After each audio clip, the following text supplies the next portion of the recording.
ప్రకృతిలో మనకు తెలియని ఎన్నో అద్భుతాలుంటాయి. స్నేహంతో చేసే ప్రయాణంలో ఓ ప్రత్యేకమైన ఆనందముంటుంది. అలాగే మనలో ఎప్పుడూ ఏదో ఒకటి తెలుసుకోవాలనే ఆసక్తి ఉంటుంది. ఈ మూడింటినీ కలిపి అల్లిన ఒక అందమైన కథే ఈ కొండవాగు కథ.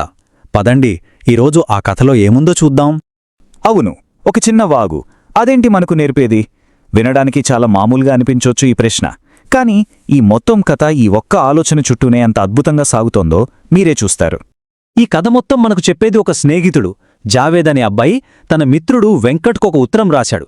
ఆ ఉత్తరం ద్వారానే తన అద్భుతమైన అనుభవాలను మనతో పంచుకుంటున్నాడనమాట.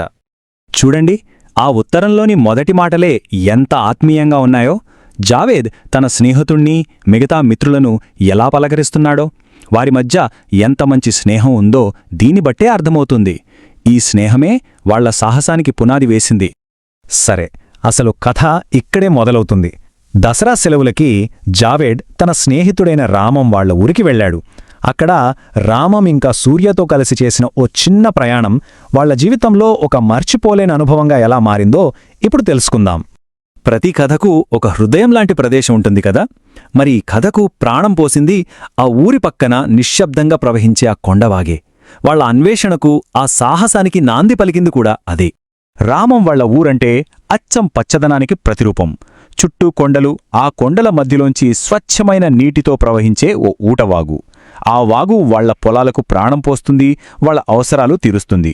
అందుకే ఆ ఊరి జనం దాన్ని ఎంతో ప్రేమగా తమ పాలిట కామధేనువు అని పిలుచుకుంటారు. ఓ రోజు ఆ ముగ్గురు స్నేహితులు ఆ వాగు మధ్యలో చుట్టూ నీళ్లు పారుతుండగా ఒక ఇసుక దెబ్బ మీద కూర్చున్నారు. ఆ క్షణం ఎంతో ప్రశాంతంగా, చాలా హాయిగా గడిచింది. కాని ఒక్కోసారి అలాంటి నిశ్శబ్దంలోనే మనసులో కొత్త కొత్త ఆలోచనలు పుడతాయి. అప్పుడు ఆ ప్రశాంత వాతావరణంలో జావేద్ మనసులో ఓ చిన్న కుతూహలం మొదలైంది. రోజూ చూస్తున్న ఈ వాగు, అసలు దీని మొదలెక్కడా? ఇది ఎక్కడ పుట్టింది? మనం దాని మూలాన్ని కనుక్కోగలమా అని. చూశారా, ఈ చిన్న ఆలోచనే వాళ్లను ఒక పెద్ద ప్రయాణానికి పురిగొల్పింది.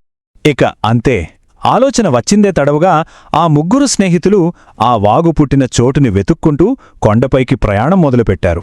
మరి ఆ మూలాన్ని వెతికే ఈ ప్రయాణంలో వాళ్లు ఏం చూశారు, ఏం తెలుసుకున్నారు చూద్దాం.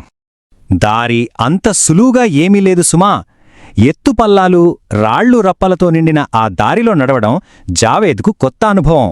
అయినా సరే, స్నేహితులతో కలిసి ఆ వాగు రహస్యాన్ని తెలుసుకోవాలన్న ఉత్సాహం ముందు ఆ అలసటేమాత్రం కనిపించలేదు. ఓ అరగంట నడక తర్వాత వాళ్లు కొండ శిఖరానికి చేరుకున్నారు. అంత కష్టపడి పైకి చేరుకున్నాక వాళ్ల కళ్ల ముందు కనిపించిన దృశ్యం, అబ్బో, వాళ్ల శ్రమనంతా మర్చిపోయేలా చేసింది. వాళ్లు ఊహించిన దానికంటే ఎంతో భిన్నంగా ఒక అద్భుతం వాళ్లకోసం ఎదురుచూస్తోంది. అదే ఆ వాగు యొక్క అసలైన మూలం. ఇక్కడే అసలైన ఆశ్చర్యం. వాళ్ళు ఏమనుకున్నారు? వాగు ఎక్కడో ఒకచోట నుంచి పుడుతుందనుకున్నారు. కాని నిజానికి భూమి లోపలి ఒక నీటి బుగ్గ నుండి లెక్కలేనన్ని చిన్న చిన్న పాయలుగా నీళ్లు పైకి ఉబికి వస్తున్నాయి. ఒకే మూలం, కాని ఎన్నో దారులు. అదో జీవధార. ఆ నీటి పాయల కదలికలో ఎంత జీవముందో చూడండి. కొన్ని పాములా మెలికలు తిరుగుతున్నాయి, కొన్ని నాట్యం చేస్తున్నట్టున్నాయి, మరికొన్ని బుసలు కొడుతున్నట్లు పొంగుతున్నాయి. ఇలా ఒక్కో పాయ ఒక్కో రకంగా కదులుతోంది. ప్రకృతిలోని ఆ జీవకలను చూసి వాళ్ళు అలా మంత్రముగ్ధులైపోయారు. ఆ గెలుపులో, ఆ ఆనందంలో వాళ్లు ఒక సింహాసనం లాంటి పెద్ద బండరాయి ఎక్కి మేమే రాజులం అని కేరింతలు కొట్టారు. ఆ క్షణంలో ఆ ప్రకృతి సామ్రాజ్యానికి తామే అధిపతులమన్నంత భావన. నిజమే కదా, ఒక లక్ష్యాన్ని చేరుకున్నప్పుడు కలిగే ఉత్సాహమే వేరు.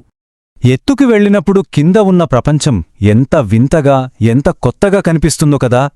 రోడ్లు, వాగులు ఎవరో గీసిన గీతల్లా ఉన్నాయి. దూరంగా ఉన్న ఇల్లేమో చిన్న చిన్న కొండపల్లి బొమ్మల్లా కనిపిస్తున్నాయి. నేలంతా చూస్తే రంగులతో నింపిన ఒక పెద్ద పటంలా ఉంది. దృష్టికోణం మారితే ప్రపంచం కనిపించే తీరు కూడా ఎలా మారిపోతుందో చెప్పడానికి ఇంతకన్నా మంచి ఉదాహరణ ఏముంటుంది? కింద భూమి మాత్రమే కాదు, పైన ఆకాశం కూడా మరింత అద్భుతంగా కనిపించింది. ఒకవైపు చూస్తే ఏనుగుల గుంపులా కదులుతున్న నల్లని మేఘాలు, మరోవైపు చూస్తే భూమి ఆకాశం కలిసే చోట మంటలు కక్కుతున్నట్టున్న పడమటి సంధ్యారాగం. ప్రకృతిలోని ఈ వైరుధ్యం ఎంత అందంగా ఉందో కదా. సో ఈ ప్రయాణం కేవలం ఒక సరదా ట్రిప్ మాత్రమే కాదు, అదొక పాఠం. ఈ ప్రయాణం జావేద్కు ప్రకృతి గురించి, జీవితం గురించి ఏం నేర్పిందో ఇప్పుడు చూద్దాం. కొండ దిగివస్తున్నప్పుడు చీకటి పడుతున్నా వాళ్ళల్లో ఉత్సాహం ఏమాత్రం తగ్గలేదు. రామం ఈలపాట పాడుతుంటే సూర్య దానికి తాళం వేస్తున్నాడు. ఆ అనుభూతిని తమ సంగీతంలో నింపుకుంటున్నారు. వాళ్ళ ఆనందానికి అంతులేదు, ఎందుకంటే వాళ్ళొక కొత్త ప్రపంచాన్ని చూసి వస్తున్నారు. ఇదే ఈ కథ మనకు చెప్పే అతి ముఖ్యమైన విషయం. అంతకుముందు రోజు చూసేవాగే అది, కాని దాని మూలాన్ని వెతకాలని అనుకున్నప్పుడే జావేద్కు దానిలోని అసలైన అందం తెలిసింది. మన మనసు పెట్టి చూడాలనుకుంటే చాలు, మన చుట్టూ ఉన్న ప్రకృతిలో ప్రతీదీ అందంగానే కనిపిస్తుంది అనే గొప్ప సత్యాన్ని ఆ ప్రయాణం నేర్పింది. చూడటమే కాదు, వినడం కూడా అంతే. మనం కాస్త శ్రద్ధ పెట్టి వింటే గాలి చేసే సవ్వడి, పక్షుల కిలకిలలు, నీటి ప్రవాహం, ఇలా ప్రకృతిలో వినిపించే ప్రతి శబ్దం ఒక అద్భుతమైన సంగీతంలాగే ఉంటుంది. చూడండి, తను పొందిన అనుభవాన్ని తనలోనే దాచుకోకుండా తన స్నేహితులందర్నీ ఆ ప్రదేశాన్ని చూడమని జావేద్ ఎంతగా కోరుతున్నాడో. మంచి అనుభవాలను నలుగురితో పంచుకోవడంలో ఉండే ఆనందమే వేరు. జావేద్ తన కథ చెప్పాడు. ఇది విన్నాక మనలో మనకు కూడా ఒక ప్రశ్న తలెత్తుతుంది. మన చుట్టూ ఉన్న ప్రకృతిలో మనం గమనించని అద్భుతాలు ఇంకా ఎన్నో ఉండే ఉంటాయి. వాటిని కనుగొనడానికే మనకు కావలసిందల్లా జావేద్ లాంటి ఒక చిన్న కుతూహలం, అంతే. ఈ వీడియో మీకు నచ్చినట్లయితే లైక్ చేయండి, షేర్ చేయండి, కామెంట్ చేయండి, అలాగే మన ఛానల్ ని సబ్స్క్రైబ్ చేయండి. Thanks for watching.